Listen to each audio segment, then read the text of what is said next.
আমাদের বাংলাদেশের কেউ গণতন্ত্র প্রতিষ্ঠার জন্য রক্ত দিয়েছে, কেউ সমাজতন্ত্র প্রতিষ্ঠা রক্ত দিয়েছিল, কিন্তু 2013 সেই মে মাসের 5 মে সেখানে ভিন্ন কোনো উদ্দেশ্য ছিল না।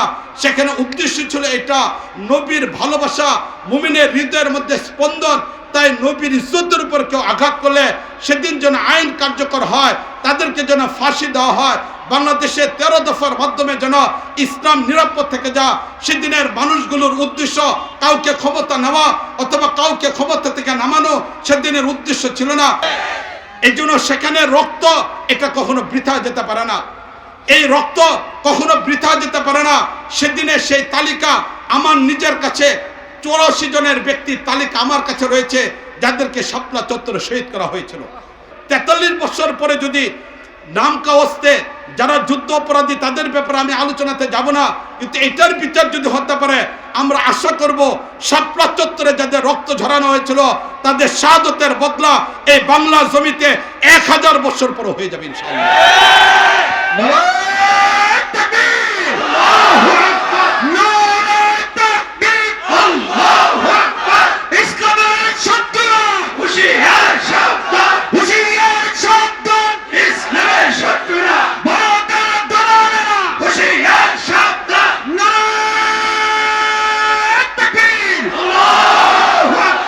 হক্কানি উলামায়ে কেরামের বয়ান পেতে আমাদের চ্যানেলটি সাবস্ক্রাইব করুন। দিন প্রচারের নিয়তে লাইক, কমেন্টস ও শেয়ার করুন। আমাদের ইসলাম এটা পরিপূর্ণ একটা ইসলাম। এখানে ব্যক্তি জীবন, পারিবারিক জীবন, সামাজিক জীবন, রাজনৈতিক জীবন সহ প্রতিটা বস্তুর পরিপূর্ণ দিক নির্দেশনা আল্লাহ রাব্বুল আলামিন এই ধর্মের মধ্যে রেখে দিয়েছেন। রাসূল করিম সাল্লাল্লাহু আলাইহি ওয়াসাল্লাম মক্কার 13 বছর সেই কাফেরদের নির্যাতন নিপীড়ন সহ্য করার পরে যখন মক্কা থেকে মদিনায় গেলেন, সেই মদিনায় দীর্ঘ 8 বছর অতিবাহিত করার পর যখন মক্কা বিজয় হলো, মক্কা বিজয়ের আরও 2 বছর পর রাসূল করিম সাল্লাল্লাহু আলাইহি ওয়াসাল্লামের জীবনের 23 বছর যখন পূর্ণ হলো, এবার নবী করিম সাল্লাল্লাহু আলাইহি ওয়াসাল্লাম মালিকের ঘর বাইতুল্লাহ জিয়ারতে গেলেন। সেখানে হজের জন্য নবী করিম সাল্লাল্লাহু আলাইহি ওয়াসাল্লাম চলে গেলেন। নবী করিম সাল্লাল্লাহু আলাইহি ওয়াসাল্লাম হজে মদিনা থেকে রওনা দিয়েছিলেন জিলকদ মাসের 24 তারিখ। সেখানে নবী করিম সাল্লাল্লাহু রওনা দিয়েছিলেন। জিলহজ মাসের শুরুর দিক থেকে নবী করিম সাল্লাল্লাহু আলাইহি ওয়াসাল্লাম মদিনায় প্রবেশ করলেন। মদিনায় প্রবেশ করার পর মক্কায় প্রবেশ করলেন। এরপরে হজের কাজ সম্পূর্ণ করে আজ নবী করিম সাল্লাল্লাহু আলাইহি ওয়াসাল্লাম আরাফার ময়দানে উপস্থিত। যখন নবী করিম সাল্লাল্লাহু আলাইহি ওয়াসাল্লাম আরাফার ময়দানে উপস্থিত, এমত অবস্থায় জাবালে রহমতের নিকটে থাকা অবস্থায় আল্লাহ রাব্বুল আলামিন কোরআন কারীমের আয়াত নাযিল করলেন, আল ইয়াউমা আকমালতু লাকুম দীনাকুম। এই আয়াত আল্লাহ রাব্বুল আলামিন নাযিল করলেন। এটা শুধুমাত্র একটা আয়াত ছিল না, বরং সাহাবায়ে কেরাম রাদিয়াল্লাহু তাআলা আনহুর সেই দিনটা ছিল আনন্দের একটা দিন। সেদিন সাহাবায়ে কেরাম এই আয়াত অবতরণের পর সেই জাবালে রহমতের পাশে কেউ দাঁড়িয়ে দাঁড়িয়ে চিৎকার করে কাঁদতেছেন। সাহাবায়ে কেরামের হৃদয়ে মনে পড়ে গেল সেই প্রথম দিনের মক্কা ইসলাম গ্রহণের সেই নির্যাতনের অবস্থাগুলো মনে পড়ে গেল। সে আম্মার রাদিয়াল্লাহু তাআলার পরিবার যাদের প্রতি চরম পর্যায়ে নির্যাতন ছিল, যাদেরকে নবী করিম সাল্লাল্লাহু আলাইহি ওয়াসাল্লাম নিজে সহযোগিতা করতে পারতেছিলেন না, যে পরিবারের পাশ দিয়ে যাওয়ার সময় শুধু নবী বলতেন, ইসবিরু ইয়া আলে আম্মার, আম্মারের পরিবার তোমরা ধৈর্য ধারণ করো। সেই আম্মার রাদিয়াল্লাহু তাআলা পরিবারের কথা সাহাবায়ে কেরামের মনে পড়ে গেল। হযরত সুমাইয়া রাদিয়াল্লাহু তাআলা আনহা যাকে নির্মমভাবে শহীদ করে দেওয়া হয়েছিল তার কথা মনে পড়ে গেল।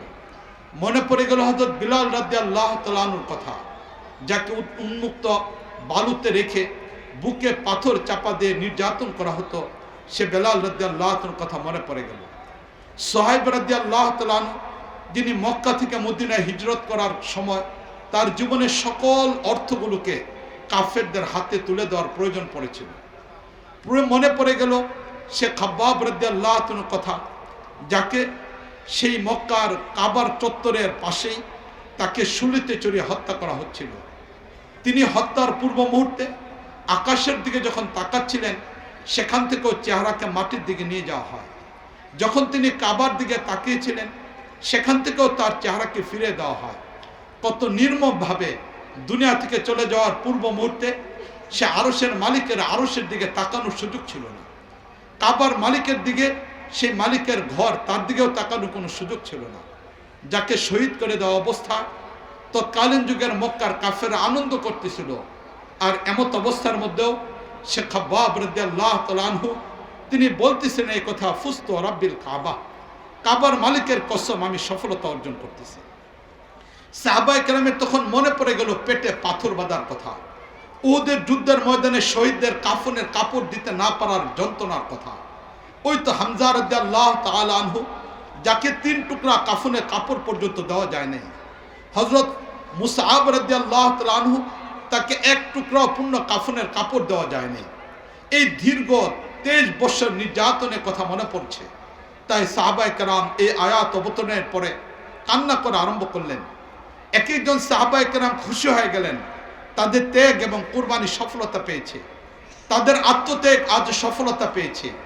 সেই সন্তান হারানো বাবারা চিৎকার করে কাঁদতেছেন যে তাদের এই সন্তান হারানোর বেদনা সফলতা পেয়েছে। সে এতিম বাচ্চারা আজকে আনন্দ প্রকাশ করতেছে, তাদের বাবা হারানোর বেদনা আজকে পূর্ণতায় পেয়েছে। রাসূল করিম সাল্লাল্লাহু আলাইহি ওয়াসাল্লামের উপর আয়াত নাযিল হয়েছে, আল ইয়াউমা আকমালতু লাকুম দীনাকুম। এটি ছিল সেদিন মুসলমানদের আনন্দের সর্বোচ্চ পর্যায়ের একটা বস্তু। এর মাধ্যমে আল্লাহ রাব্বুল আলামিন ইসলামকে পূর্ণতায় পৌঁছে দিয়েছেন। তা আমাদের ইসলাম পরিপূর্ণ একটা ইসলাম, সেখানে কোথাও কোনো ধরনের অসম্পূর্ণতা নেই। তাই ইসলামের উপরে চলতে গেলে একজন মুসলমান তার ব্যক্তি জীবন, পারিবারিক জীবন, সামাজিক জীবন, রাষ্ট্রীয় জীবন, কোথাও কোনো ধরনের অন্যের কাছ থেকে আদর্শ গ্রহণ করা প্রয়োজন নেই। কার্ল মার্কস থেকে তার আদর্শ গ্রহণের প্রয়োজন নেই, লেনিনের কাছ থেকে আদর্শ গ্রহণের প্রয়োজন নেই, আব্রাহাম লিঙ্কনের কাছ থেকে আদর্শ গ্রহণের প্রয়োজন নেই, পুঁজিবাদী অর্থ ব্যবস্থা থেকে তার আদর্শ গ্রহণের প্রয়োজন নেই, সমাজতন্ত্র থেকে তার আদর্শ গ্রহণের প্রয়োজন নেই, গণতন্ত্রের সেই ধোঁকা থেকে তার আদর্শ গ্রহণ করা কোনো প্রয়োজন নেই, কারো কাছ থেকে আদর্শ গ্রহণ করা প্রয়োজন নেই। বরং ইসলাম পরিপূর্ণ একটা জীবন ব্যবস্থা।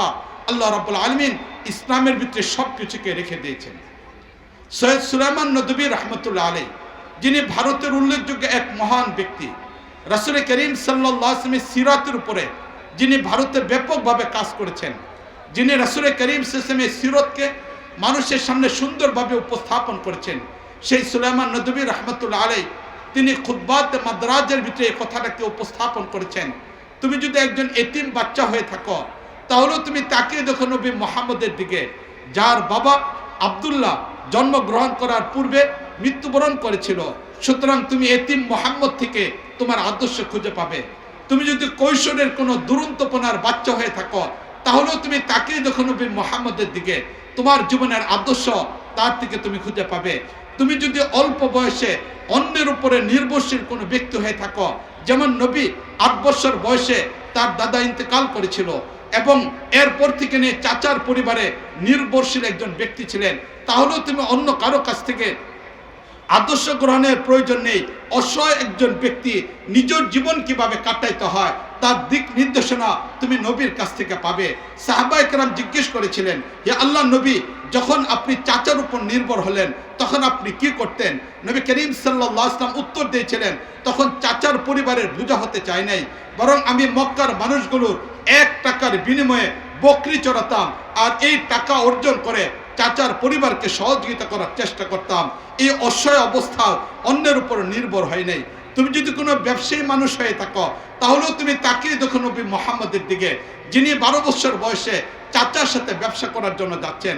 তুমি যদি কোনো সাংগঠনিক ব্যক্তি হয়ে থাকো, তাহলেও তুমি তাকিয়ে দেখো 16 অথবা 18 বছর মুহাম্মদের দিকে, যখন ওই সময়ে মক্কার ভিতরে দীর্ঘদিনের চলমান একটা যুদ্ধ, এই যুদ্ধকে বন্ধ করার জন্য সংগঠন তৈরি করা হলো হিলফুল ফুদুল।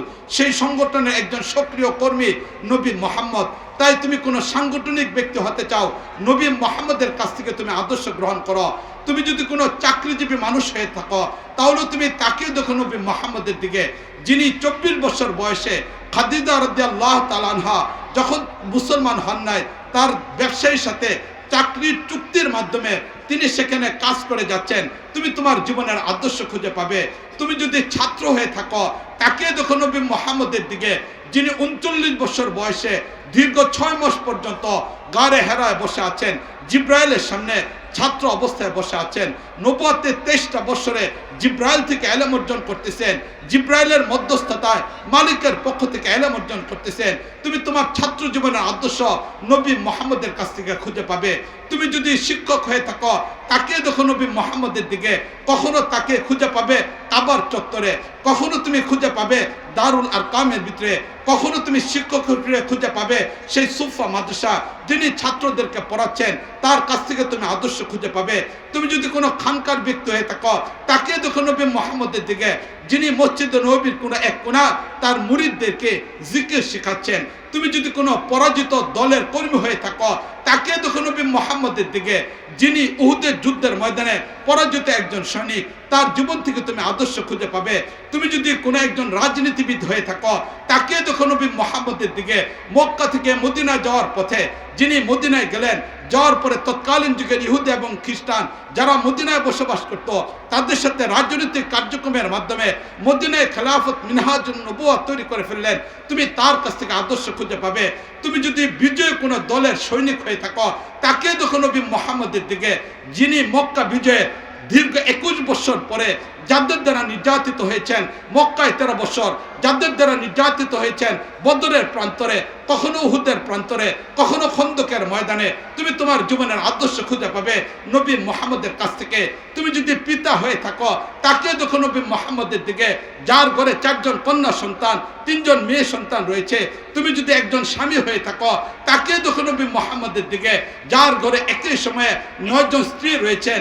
মুআজ্জাদ হাজরিন, তুমি যেই হও না কেন, যেখানেই থাকো না কেন, যে অবস্থায় থাকো না কেন, মালিক আল্লাহ রাব্বুল আলামিন ইসলামকে পূর্ণ করেছেন, আর নবী মুহাম্মদের মাঝে আল্লাহ রাব্বুল আলামিন আদর্শকে রেখে দিয়েছেন। মালিক ঘোষণাই করেছেন, লাকাদ কানা লাকুম ফি রাসূলিল্লাহি উসওয়াতুন হাসানা, নবী মুহাম্মদের মাঝে আল্লাহ রাব্বুল আলামিন আদর্শকে রেখে দিয়েছেন। এই তো হলো আমাদের ইসলাম, যে ইসলাম পরিপূর্ণ একটা জীবন ব্যবস্থা।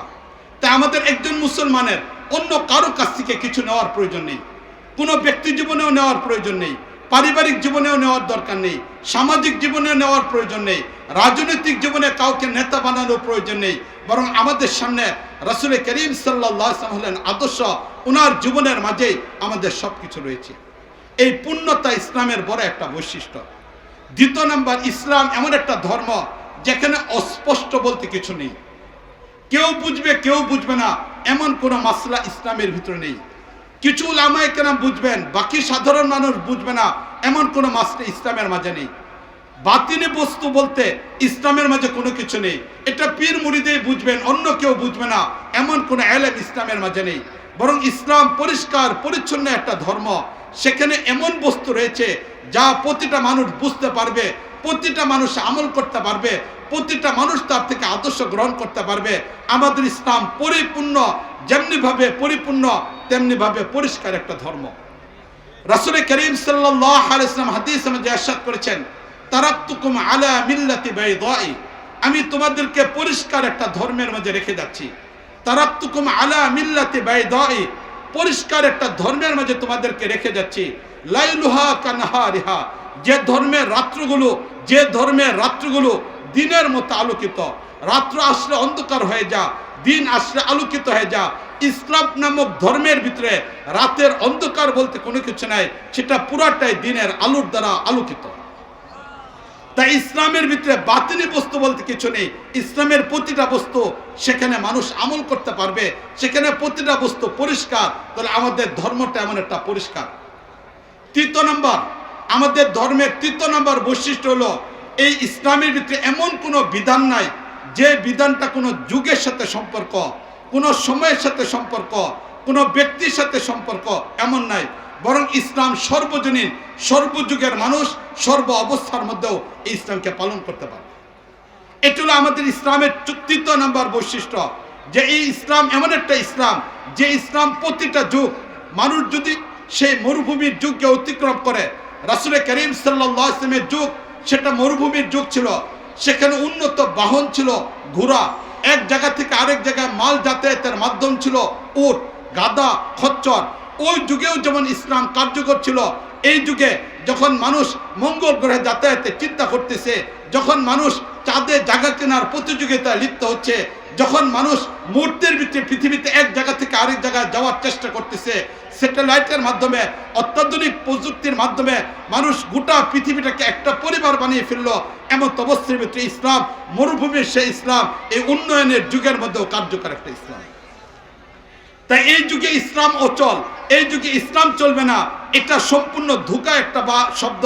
বরং কোনো ব্যক্তি যদি এই কথা বলে এই যুগে ইসলাম চলবে না, এই আধুনিক যুগে ইসলাম অকার্যকর, এই আধুনিক যুগে ইসলামী অর্থনীতি কার্যকর হবে না, এই যুগে ইসলামী রাষ্ট্র কার্যকর করা যাবে না, এই চিন্তা চেতনা যদি কেউ করে তাহলে সে মুসলমান থাকবে না, ইসলাম থেকে বের হয়ে যাবে। আমাদের ইসলামের ৩য় নম্বর বড় বৈশিষ্ট্য, এটা যুগ উপযোগী একটা ধর্ম, সকল যুগে এটাকে কার্যকর করা যাবে। এই 3টা বৈশিষ্ট্য যদি আমরা বুঝে থাকি, ইসলাম পূর্ণ। 2 নম্বর, ইসলাম এটা অস্পষ্ট নেই, পরিষ্কার একটা ধর্ম। 3 নম্বর, ইসলাম এমন একটা ধর্ম যেটা সকল যুগে কার্যকর হবে। এবার মুআজ্জাদ হাজরিন, এবার আমরা এই জুলাই বিপ্লবের পরে এবার আমাদের বাংলাদেশের দিকে তাকিয়ে দেখি যে এই বাংলাদেশ একটা রক্তক্ষয়ী যুদ্ধের পরে, লম্বা একটা ত্যাগ আর কুরবানির পরে এখানে একটা বিপ্লব সংগঠিত হলো। এই সংগঠিত হওয়ার পরে এবার আমাদের এই দেশে ইসলাম কতটুকু আমরা কার্যকর করতে পারতেছি, এই বিষয়টাকে নিয়ে চিন্তা ভাবনা করি। যদি এই বিষয়টাকে নিয়ে চিন্তা ভাবনা করি, যারা ইসলামী দলগুলো না, যারা সম্পূর্ণ সেকুলার অথবা ভিন্ন চিন্তা চেতনার দলের সাথে সম্পর্ক, তারাও হয়তো আমাদের এই সময়টাকে নিয়ে তারা নতুন করে স্বপ্ন দেখতেছে, ক্ষমতা যাওয়ার চিন্তা ভাবনা করতেছে। ইসলামের নামে যে সকল দলগুলো রয়েছে এগুলোর দিকেও যদি আমরা লক্ষ্য করি, তাহলে এই জায়গাতেও আমরা দেখতে পাবো তারাও নতুন করে বাংলাদেশে ইসলামী একটা বিপ্লব তৈরি করার চিন্তা ভাবনা করতেছেন। বাস্তবিক পক্ষে আগের যে এই দেশের মানুষ ইসলামের প্রতি তাদের ভালোবাসা তৈরি হয়েছে, ঠিক না বলেন? এটা বিশেষ করে যে উদ্দেশ্যে সেই শাহবাগের মঞ্চ তৈরি করা হয়েছিল, যার বাহ্যিক দৃষ্টিকোণ ছিল এটা যে সেই যুদ্ধ অপরাধীদের বিচার, যুদ্ধ একটা বাহ্যিক একটা বস্তু ছিল, কিন্তু সেদিনের সেই আন্দোলনের রূপরেখা ছিল এটা এদেশে ইসলামকে শেষ করে দেওয়া, এদেশ থেকে মসজিদকে শেষ করে দেওয়া, এদেশে রাসূলের ভালোবাসাটাকে বন্ধ করে দেওয়া, ইসলামের উপর আপত্তি, সেটাই ছিল সেদিনের মূল টার্গেট। কিন্তু মুআজ্জাদ হাজরিন, ওই সময়ের উপরে যখন উলামায়ে কেরাম, এদেশের ধর্মপ্রাণ মানুষ, তাওহীদি জনতা, বিশেষ করে আহমদ শফি রহমতুল্লাহ আলাইহি যখন খোলা চিঠি লিখলেন, পত্রিকাগুলিতে যখন চলে আসলো, তখন এরপরে একের পর এক সেই শাহবাগীদের চিন্তা চেতনা পরাজিত হয়ে এদেশের মানুষ ইসলামের উপরে চলে আসলো। পৃথিবীর ইতিহাস এই কথা বলে, ভূপৃষ্ঠের কোন এক জায়গায় ইসলাম প্রতিষ্ঠার জন্য যদি রক্ত ঝরে তাহলে সেই রক্ত পৃথিবীতে বৃথা যায় না। এটি হলো পৃথিবীর ইতিহাস। মুআজ্জাদ হাজরিন, আমাদের বাংলাদেশের কেউ গণতন্ত্র প্রতিষ্ঠার জন্য রক্ত দিয়েছে, কেউ সমাজতন্ত্র প্রতিষ্ঠার রক্ত দিয়েছিল, কিন্তু 2013 সেই মে মাসের 5 মে সেখানে ভিন্ন কোনো উদ্দেশ্য ছিল না, সেখানে উদ্দেশ্য ছিল এটা নবীর ভালোবাসা, মুমিনের হৃদয়ের মধ্যে স্পন্দন। তাই নবীর ইজ্জতের উপর কেউ আঘাত করলে সেদিন যেন আইন কার্যকর হয়, তাদেরকে যেন ফাঁসি দেওয়া হয়, বাংলাদেশে 13 দফার মাধ্যমে যেন ইসলাম নিরাপদ থেকে যা। সেদিনের মানুষগুলোর উদ্দেশ্য কাউকে ক্ষমতা নেওয়া অথবা কাউকে ক্ষমতা থেকে নামানো সেদিনের উদ্দেশ্য ছিল না। সেদিনের একজন কর্মী আমরাও ছিলাম, শুরু থেকে নিয়ে শেষ পর্যন্ত ছিলাম। গোপনীয় বৈঠক, যে বৈঠকগুলো খুশুসিভাবে হতো সেখানে উপস্থিত থাকার সুযোগ হয়েছিল। একদম প্রত্যেকটা ব্যক্তির উদ্দেশ্য কোনো অবস্থায় সেখানে কাউকে ক্ষমতা থেকে নামানো, ক্ষমতা ওঠানো ছিল না, ইসলাম যেন দেশে টিকে যায়, এটা উদ্দেশ্য ছিল। এই জন্য সেখানে রক্ত এটা কখনো বৃথা যেতে পারে না, এই রক্ত কখনো বৃথা যেতে পারে না। সেদিনে সেই তালিকা আমার নিজের কাছে 84 জনের ব্যক্তির তালিকা আমার কাছে রয়েছে, যাদেরকে শাপলা চত্বরে শহীদ করা হয়েছিল। সুতরাং যাদের তালিকা আমার কাছে রয়েছে, ওই সময় আমরা 2013 থেকে নিয়ে তালিকা তৈরি করা আরম্ভ করলাম এবং এই তালিকা আমার কাছে সংরক্ষিত রয়েছে। মুআজ্জাদ হাজরিন, 53 বছর পরে, 43 বছর পরে যদি নাম কাওয়াস্তে যারা যুদ্ধ অপরাধী তাদের ব্যাপারে আমি আলোচনাতে যাব না, কিন্তু এটার বিচার যদি হতে পারে আমরা আশা করব শাপলা চত্বরে যাদের রক্ত ঝরানো হয়েছিল তাদের শাহাদতের বদলা এই বাংলা জমিতে 1000 বছর পরে হয়ে যাবে ইনশাআল্লাহ।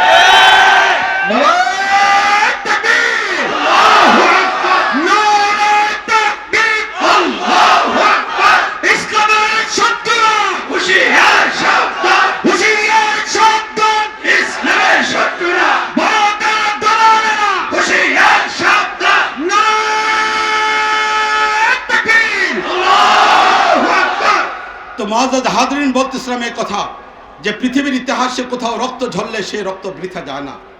বিশেষ করে দিন প্রতিষ্ঠার জন্য যখন আন্দোলন হয় এই রক্ত কখনো বৃথা যায় না।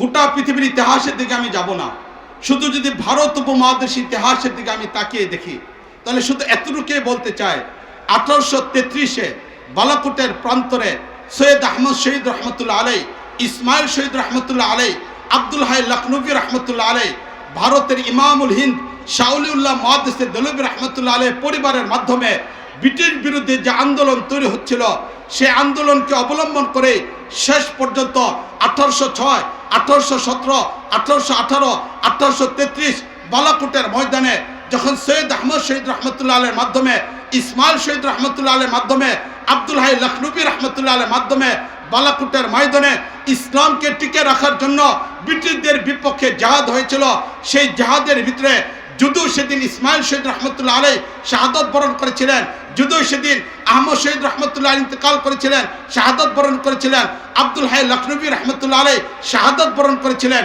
কিন্তু পরবর্তীতে ভারতের স্বাধীনতা আন্দোলনের জন্য 1947-এর স্বাধীনতা আন্দোলনের জন্য সবচেয়ে বড় ভূমিকা পালন করেছিল সেই 1833-এ শাহাদতের বালাকোটের রক্ত সেদিন ভূমিকা পালন করেছিল। তা আজকেও এই মাহফিলে বলতে চাই, অন্য কোনো রক্ত নয়, অন্য কোনো রক্ত নয়, সেই 2013-র সেই 5 মের সেই শাপলা চত্বরের রক্ত এই জমিনে ইসলামী হুকুমত তৈরি করবে। কোরআনী সংবিধান বাস্তবায়ন হবে, মানব রচিত সংবিধানের পরিবর্তে কোরআনে কারিমের সংবিধান বাস্তবায়ন হবে। মুআজ্জাজ হাজরিন, সেই শাপলা চত্বরের রক্তের পর আমরা বাংলাদেশের অবস্থা ভিন্ন রকম দেখি। এই জায়গায় এখন মানুষের ভিতরে গণজোয়ার তৈরি হয়েছে, ইসলামের উপরে মানুষের আগ্রহ বেড়ে গেছে। এর আগে ইসলামকে মিটানোর জন্য যে কর্মসূচি দেওয়া হলো, এবার যুবকরা ইসলামের দিকে আসা আরম্ভ হলো। আমরা লক্ষ্য করে দেখলাম বাংলাদেশের প্রত্যন্ত অঞ্চলে যেখানে একসময় যুবকরা নাটক করত, এবার তারা ইসলামী মাহফিল করা আরম্ভ করলো। সরকার ভারতের মাধ্যমে যেখানে ইসলামকে মিটানোর চেষ্টা করেছিল, এখানে যুবকরা ইসলামের উপরে চলে আসলো। মসজিদকে বন্ধ করার ষড়যন্ত্র ছিল, মসজিদগুলো উপচে পড়া, ভিড় আসা আরম্ভ হলো। একের পর এক ইসলামী জাগরণ তৈরি হলো। এই অবস্থা আমরা দেখলাম 2024-এ যখন গণ আন্দোলন হলো, যখন সফলতা চলে আসলো, ওই দিনের বিক্ষিপ্ত বিভিন্ন জায়গার ভিডিওগুলো পত্রিকাগুলোতে আসছে, অনলাইনের মধ্যে আসছে। সেদিন একদিক থেকে দীর্ঘ 15 বছর 8 মাসের নির্যাতন থেকে মুক্তির পরে সেদিন ছাত্র জনতা, তাওহীদি জনতা, উলামায়ে কেরাম, বিভিন্ন রাজনৈতিক দলের কর্মীদের ত্যাগের মাধ্যমে যে সফলতা অর্জন হয়েছিল, সেদিন গান বাজনা নয়, বরং অনেকদেরকে আমরা দেখলাম রাস্তার মধ্যে দাঁড়িয়ে তারা সেজদার মধ্যে ছিল, তারা আল্লাহর দরবারে কান্নাকাটি করেছিল। এর দ্বারাই বুঝে আসলো যে দেশের মানুষ হৃদয়ের মধ্যে ইসলাম, আর এই ইসলাম হৃদয়ের মধ্যে থাকার কারণে এই দেশ থেকে ইসলামকে কেউ মিটাতে পারবে না, ইসলামকে শেষ করে এখানে সম্ভব না। তাহলে মুআজ্জাজ হাজরিন, এই যে ইসলামের একটা বিপ্লব চলে আসলো, ইসলামের একটা জাগরণ তৈরি হলো, এই জাগরণকে যদি আমরা সফলতায় নিতে চাই তাহলে কোন পদ্ধতিতে নিতে হবে, এই বিষয়টা মূলত আমি আলোচনা করব। আমার আলোচনার মূল বস্তুটা হলো, এই ভূমিকার দ্বারা আলোচনার মূল বস্তু হলো কোন পদ্ধতিকে অবলম্বন করে আমরা এখানে যাব। মুআজ্জাজ হাজরিন, রাসূল করিম সাল্লাল্লাহু আলাইহি ওয়াসাল্লাম পূর্ণ ইসলামকে বাস্তবায়ন করেছিলেন ইসলামী রাষ্ট্রের মাধ্যমে। ইসলামী রাষ্ট্র যদি তৈরি না হয় তাহলে কখনো পূর্ণ ইসলামের উপর আমল করা যাবে না। আমরা একটু চিন্তা করে দেখি, আমাদের কোরআনে কারিমের মধ্যে আল্লাহ রাব্বুল আলামিন আকিমুস সালাত, নামাজ কায়েম করো, এই আদেশ আল্লাহ রাব্বুল আলামিন দিয়েছেন। এই আদেশের কারণে যখন এই মসজিদের মিনার থেকে আজানের আওয়াজ চলে আসে, আমরা মসজিদে চলে যাই। যেখানে মসজিদ নির্মাণের প্রয়োজন সেখানে জনসাধারণ অর্থের মাধ্যমে মসজিদ নির্মাণ করে আল্লাহ সেই আদেশকে বাস্তবায়নের জন্য। যখন রমজান মাস চলে আসে তখন আমাদের সামনে চলে আসে ইয়া আইয়ুহাল্লাযীনা আমানু কুতিবা আলাইকুমুস সিয়াম, তোমাদের উপর রমজানের রোজাকে ফরজ করা হয়েছে। তখন গোটা বাংলাদেশের ভিতরে রমজানের রোজা রাখার একটা আমেজ তৈরি হয়ে যায়, সবাই রোজার দিকে আমরা ধাবিত হই। মালিক আল্লাহ রাব্বুল আলামিন কোরআনে কারিমের মধ্যে বলছেন ওয়া আতুজ যাকাত, যে কোনো সময় যাকাত দেওয়া যায়, বিশেষ করে 70 গুণ সওয়াব বেশি পাওয়ার জন্য রমজানে আমরা যাকাত দিয়ে থাকি। যখন রমজান চলে আসে তখন আমার দেশের মানুষ পায়ে পায়ে হিসাব করে যাকাত দেওয়ার জন্য চেষ্টা করে। মুআজ্জাজ হাজরিন, যাদেরকে মালিক আল্লাহ রাব্বুল আলামিন অর্থ সম্পদ দিয়েছেন কোরআনে কারীমের আয়াত, ইয়া আইয়ুহাল্লাযীনা আতিমুল হজ্জ ওয়াল উমরা, মালিক আল্লাহ রাব্বুল আলামিন হজ এবং উমরাকে পূর্ণ করার কথা বলছেন এবং সম্পদশালী ব্যক্তিরা হজের দিকে চলে যান। তাহলে কোরআনে কারীমের এই আয়াতগুলোর উপরে আমাদের আমল হয়। যে আয়াতের মধ্যে আল্লাহ রাব্বুল আলামিন, যে কোরআনের মধ্যে আল্লাহ রাব্বুল আলামিন নামাজের কথা বলেছেন, রোজার কথা বলেছেন, হজের কথা বলেছেন, যাকাতের কথা বলেছেন, এই কোরআনের মধ্যে আল্লাহ রাব্বুল আলামিন চুরি করলে হাত কাটা হবে, চুরি করলে হাত কাটা হবে, এই আদেশ কোরআনের মধ্যে আছে, ঠিক না বলেন? এটা এই কোরআনের মধ্যে আল্লাহ রাব্বুল আলামিন জিনাকারী পুরুষ, জিনাকারী নারী, তাদেরও শাস্তির বিধানটা আছে। আজকে আমাদের বাংলাদেশ 53 বছর হতে চলল, এখানে অনেকে আছেন যারা এখানে 53 বছর বয়স হয়ে গিয়েছে, কিন্তু আজ পর্যন্ত আমার বাংলাদেশে চুরি করলে হাত কাটা হবে এই আয়াতের উপর আমল আমরা দেখতে পারিনি। জিনা করলে শাস্তি দেওয়া হবে এই আয়াতের উপর আলাপ আমরা দেখতে পারি নাই। জীবন চলে যাচ্ছে, এই দেশ থেকে আমরা এমত অবস্থায় রেখে যাচ্ছি